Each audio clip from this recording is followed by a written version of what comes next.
Good evening student.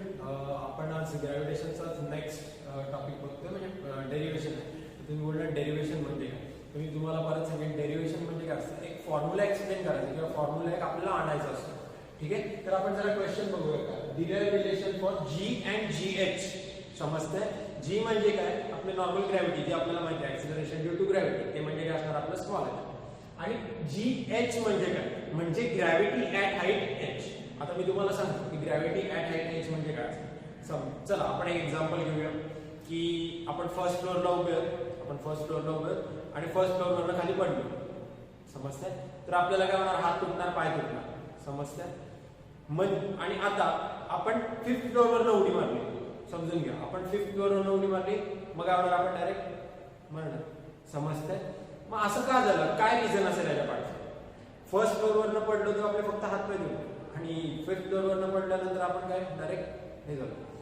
असं का होतं, तर बघा कसं असतं. फर्स्ट फ्लोअरवरनं हाईट कमी आहे ग्राउंडची, म्हणजे काय होणार, ग्रॅव्हिटेशनल फोर्स कमी लागणार खाली यायला.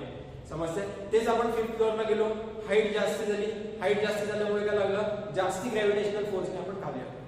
म्हणजे तुम्हाला समजतंय, जसं जसं आपण हाईटला जात जाणार तसं तसं काय होणार आहे, आपला ग्रॅव्हिटेशनल फोर्स वाढत जाणार आहे. समजतंय? मग आता आपल्याला काय करायचं, तर जी म्हणजे नॉर्मल अर्थवरचं ग्रॅव्हिटी आणि ऍट हाईट एच म्हणजे समजा आता आपण एक सॅटेलाइट जेव्हा प्रोजेक्ट करतो, एखादी सॅटेलाइट जेव्हा प्रोजेक्ट होते तेव्हा ती काय अशी 5-6 किलोमीटर वर होते का. आपण असं बघतो का, अरे चला हे बघा सॅटेलाइट चालले असं होतं का, नाही. ती कमीत कमी 3 ते 4 हजार किलोमीटर वर असते. समजतंय? म्हणजेच काय की ती एवढ्या लांब असते की आपल्याला ती दिसणार नाही पहिले तर. समजते? त्या हाईटला आपल्याला काय करायचं, ग्रॅव्हिटी बघायची. मग त्या हाईटची ग्रॅव्हिटी आपण काय बोलणार, ऍट हाईट म्हणजे ज्या हाईटला आपलं ऑब्जेक्ट म्हणा किंवा सॅटेलाइट म्हणा एक प्रोजेक्टेड आहे. समजतंय? चला आपण पहिले एक डायग्राम बघूया. डायग्राम बघण्याच्या आधी आपण इथे कन्सिडरेशन बघू, मग आपण डायग्राम बघूया. बघा, कॅपिटल जी म्हणजे काय, ग्रॅव्हिटेशनल कॉन्स्टंट आपण बघितलेले आधीच्या पहिल्या आन्सर मध्ये. स्मॉल जी म्हणजे काय, ऍक्सेलरेशन ड्यू टू ग्रॅव्हिटी, हे बघत आलेलं आहे. आता हे नीट समजून घ्या.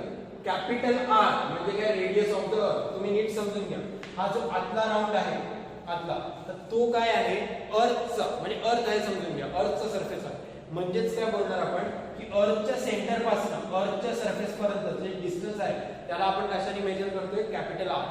म्हणूनच त्याला काय म्हणणार आपण, रेडियस ऑफ द अर्थ. कुठनं, अर्थच्या सेंटर पासून अर्थच्या सरफेस पर्यंत. समजलंय? Next, capital M is equal to mass of earth. आता कॅपिटल एम म्हणजे काय असणार, आपला मास. आता बघा, कॅपिटल आणि स्मॉल हे इम्पॉर्टंट काय लक्षात ठेवणं. बघा, म्हणजे आता अर्थचं मास जास्त असणार ना आपल्या सॅटेलाइट पेक्षा.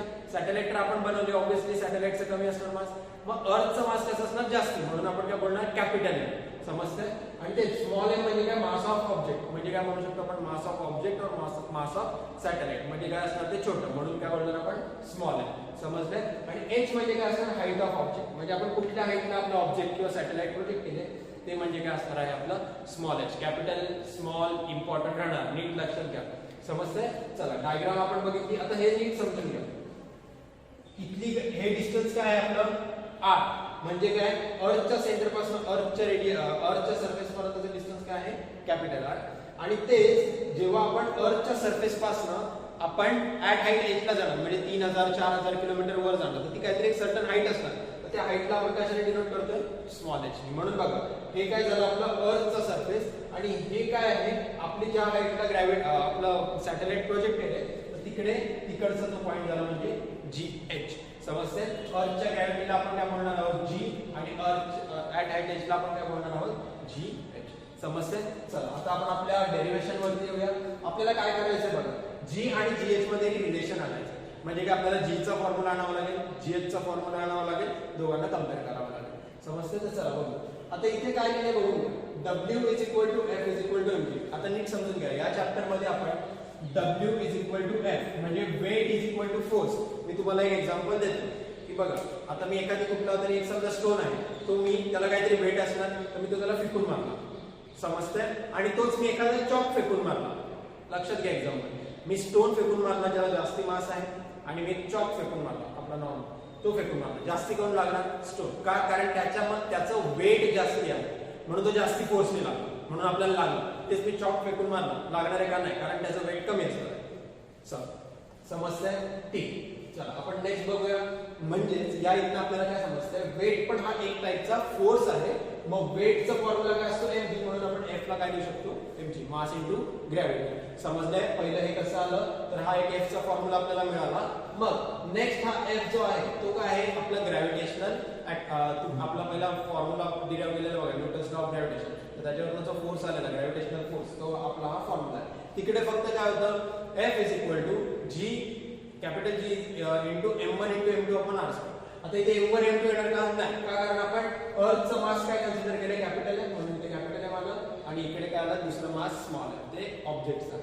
आणि अपॉन डिस्टन्स स्क्वेअर असतं. डिस्टन्स काय आहे आपलं, r आहे g साठी, म्हणून इकडे काय आलं आहे.